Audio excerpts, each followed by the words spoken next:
欢迎来到热点新闻频道，请订阅并关注以获取最新资讯。古装颜值演技在线美男排名，程毅第3，任嘉伦第8，第一真角色。追古装剧这些年，最让人膈应的莫过于尬演美男的名场面，明明五官寡淡，仪态松散，却硬要被剧中人夸貌比潘安惊为天人，观众看得尴尬，剧情也跟着出戏。其实国产古装剧从不缺真正的古装美男，他们有的自带陌上人如玉的温润气质，凭身材比例把古装穿成行走的画卷。今天就从热度、口碑、国民度、颜值、体型、演技高光4个维度，盘点10位高演技美男，看看有没有你心中的白月光。10. 罗云熙。要说古装圈谁的仪态能封神，罗云熙说第2，没人敢说第1。180厘米的身高，搭配巴掌大的小脸，常年低体脂的身形清瘦却不单薄。他穿古装时抬手转身都自带仙气，妥妥是从古画里走出来，形神兼备的古装美男。近期他主演的《水龙吟》火到出圈，截至11月初，全网播放量超7.19亿。抖音主话题播放量破30亿，还火到了海外60多个市场。剧中他饰演的唐丽慈格外惊艳，不仅造型婉转国风创新，打戏更是一绝。与天滚泥潭的打戏他亲自上阵，即便发着高烧，也说这样才真实。比起曾经的仙侠角色，这次他把武侠精神演透了。在香蜜沉沉烬如霜里，他饰演的润玉温润如玉，这个角色更是长期霸占古装剧白月光榜单。长月烬明中，他一人分饰3角，从病弱质子到魔神澹台烬，眼神切换自如。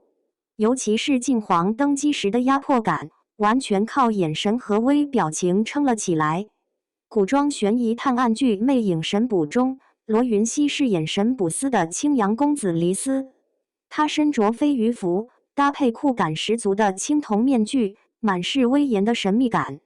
罗云熙未来的发展方向很清晰，继续深耕古装仙侠和古偶赛道，凭借独特的清冷气质和扎实演技，有望成为该领域的标杆级演员。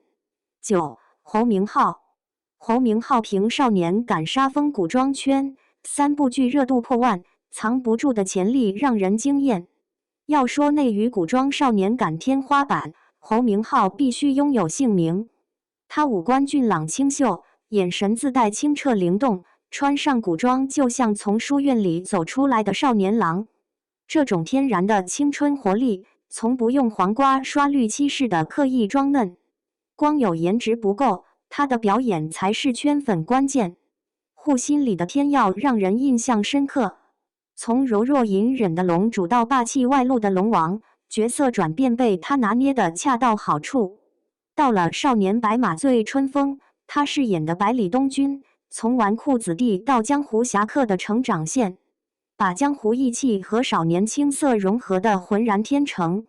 今年的入青云更让他热度再上台阶，饰演的最求斗者既博仔又酷又酥，精准拿捏角色的破碎感与攻击性，还将表面纨绔实则坚韧的反差感演绎得淋漓尽致。这部剧优酷热度破万，还拿下全网21个榜单 TOP1， 而他也成了95后中唯一一位3部一番剧全破万的演员。这份成绩，正是他把角色融入骨血后换来的成果。接下来，他还有《玉明茶谷》里的失忆状元逍遥中的妖族守护者等角色。从仙侠到武侠，从少年形象到沉稳人设，侯明昊不炒作，只靠作品。这份坚持让他的国民度稳步上升。这样有颜值、肯钻研的演员，未来真的值得期待。8. 任嘉伦。最近追凤凰台上，彻底被任嘉伦的古装圈粉。他饰演的萧玉自带帝王将相的贵气，眉眼间满是沉着稳重，往那一站，仿佛真的是从古代朝堂里走出来的人物。这种贴脸感，在古装剧里太难得，不愧是古装剧扛剧王，从7.5分的锦衣之下开始，他饰演的陆毅就靠眼神杀圈粉。高冷腹黑时眼尾带冷，动心时眼底藏柔，每个细节都刻画得惟妙惟肖。到了7.3分的周生如故，他演的周生辰把隐忍深情刻进了骨子里，没有夸张的哭戏，只靠微表情与无声的控诉，全程没几句台词，却让观众哭到上热搜，至今仍是古装虐剧的标杆。如今凤凰台上热播，他又靠萧玉这个角色稳住了热度，加上之前的与君初相识、无忧渡流水迢迢等，部部都是能打的作品。任嘉伦从来不是靠流量的演员，靠一个个角色堆积，从眼神到动作都反复抠细节。他只要继续选好剧本，古装扛剧王的位置只会更稳。7. 丁禹兮。丁禹兮的颜值或许不是一眼惊艳型，但在古装剧中的适配度极高，红衣策马、战损装、白衣公子、铠甲戎装等造型都能出圈，视觉上让人眼前一亮，被网友赞魏晋江是男主。他擅长通过眼神、微表情和肢体细节传递情绪，比如山河枕里为孕妇灵归乡的哭戏层次分明，极具感染力，被誉为催泪教科书。从永夜星河里的病娇黑莲花木生，到隐忍内敛的将军，从淮水竹亭中病弱家主张正，到自卑敏感的替身阿娜然，再到大理寺少清游的探案角色，以及早年传闻中的陈千千里，从腹黑王爷到护妻狂魔的韩硕，春闺梦里人中分别饰演的温柔宁玉轩与腹黑聂桑榆。他总能靠一句一张脸的表演风格，完美驾驭多元角色，也因此被誉为古装适配颜霸与剧抛脸演技代表。6. 杨洋。杨洋的颜值太抗打了，堪称浓颜系天花板，五官立体精致，鼻梁高挺，浓眉大眼，自带正气，180厘米加的身高穿起古装，自带贵公子气质，尤其是白衣造型，妥妥是陌上人如玉，公子世无双的真人版。暑期播出的《凡人修仙传》中，他饰演的韩立凭借出众外形和沉稳苏感，把角色演绎的仙气十足。黑衣韩老魔与白衣韩仙尊的反差感更是拉满。他的打戏行云流水，仪态出众，完美契合武侠与仙侠角色，被观众赞为内娱古装剧男主天花板。且是天下里的风兰溪，更是把他的古装颜值发挥到了极致。而雨霖铃中，他红衣战损的展昭造型与深情演绎，进一步巩固了古装男神地位。网友评价他硬朗不娘拯救古欧丑男，与同期古装男演员的油头粉面形成鲜明对比。5. 龚俊。龚俊靠温客行一战成名，我便是从《山河令》开始被他圈粉的。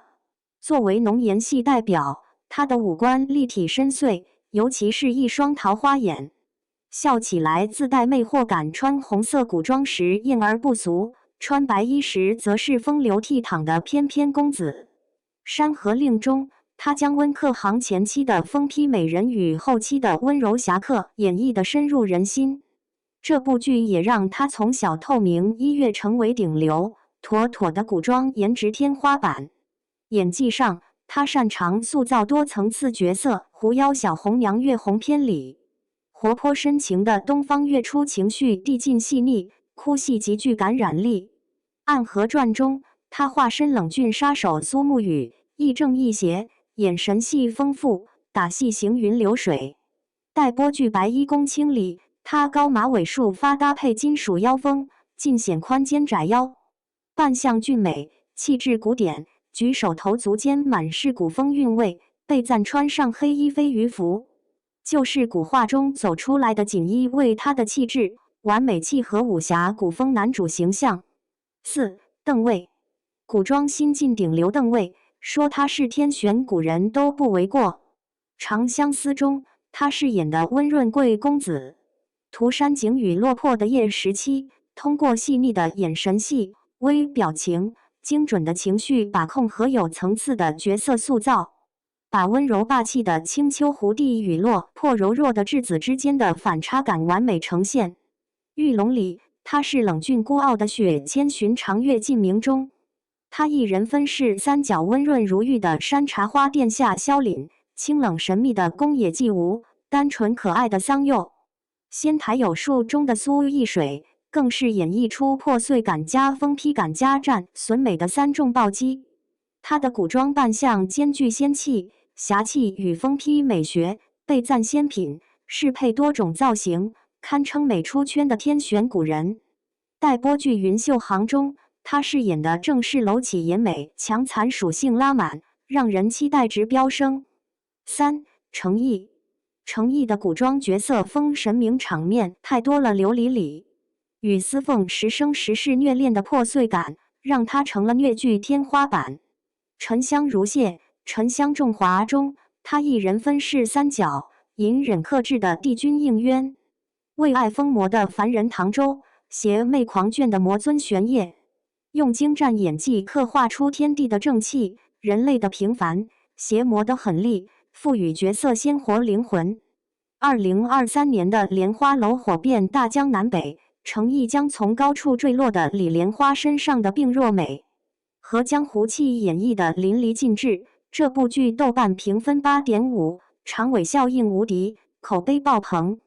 今年的《富山海》中，他再次一人分饰三角现代社畜萧明明、侠客萧秋水、反派李晨舟。天地剑心里的王权富贵，那场万箭穿心的名场面，破碎感堪称一绝。程毅与古装剧的适配度极高，仙侠帝君、魔族帝尊、江湖游医、武侠侠客、战功赫赫的将军等造型都能出圈。他的打戏行云流水，兼具力量与美感，被赞为武侠而生，演技层次丰富，情绪拿捏精准。哭戏更是一绝，隐忍的、崩溃的、释然的，每种哭戏都有不同层次，让观众共情力拉满。2. 谭健次。谭健次饰演的古装美男香柳，凭借氛围感封神，妥妥的古装演技派。长相思里，他银发雪袍，赤瞳妖异的造型太完美，让人觉得香柳就是从书里走出来的，完全符合书粉对角色的所有想象。剧中他一人分饰三重身份：九头海妖香柳、毒蛇军师、浪荡不羁的侠客防风背。身份切换游刃有余，打戏行云流水，与杨紫的情感戏张力拉满。尤其是香柳万箭穿心的战损戏，他身姿笔挺，即便血染白衣仍有战神威严。单凭眼神就把悲壮感拉满。当年谭健次还凭这场哭戏冲上热搜第一。四方馆中，他饰演的原墨树发剪袍，满是少年气，与香柳的妖异感形成鲜明对比，妥妥的巨抛脸。可惜古装权谋剧《烽火流金胎死腹》中，以他真诚松弛的表演理念，本可以再贡献一个经典角色。他的古装扮相极具神韵，眼神细腻丰富，总能将角色的隐忍、深情与决绝刻画得入木三分。如今他古装、现代剧双开花，实现巨抛脸式出圈。1. 肖战。肖战堪称古装美男的正确打开方式，剑眉星目，自带英气。183.6厘米的身高搭配浓淡皆宜的颜值，适配多种古装风格。《陈情令》里，他饰演的为无限前妻是灵动跳脱的云梦少年，黑化后成为夷陵老祖，仅靠眼神切换，就把从落魄到阴鸷的气场转变演绎的封神。哭戏有感染力，打戏干净利落，尤其是眼神戏，能精准传递角色情绪。玉骨遥中，他饰演的石影一袭白衣从天而降，宛如神仙下凡。即便在妆容清淡、滤镜极简的高清画质下，多镜头无死角的颜值依然抗打。其中撑伞从天而降的镜头，更被赞让人呼吸停滞的美。都说肖战是内娱唯一被颜值防爆演技的演员，但是金子在哪都能发光。《藏海传》中，他通过细腻的微表情和克制的情绪表达，成功塑造出藏海隐忍、腹黑又极具谋略的复杂形象，实现了从流量明星到实力演员的突破。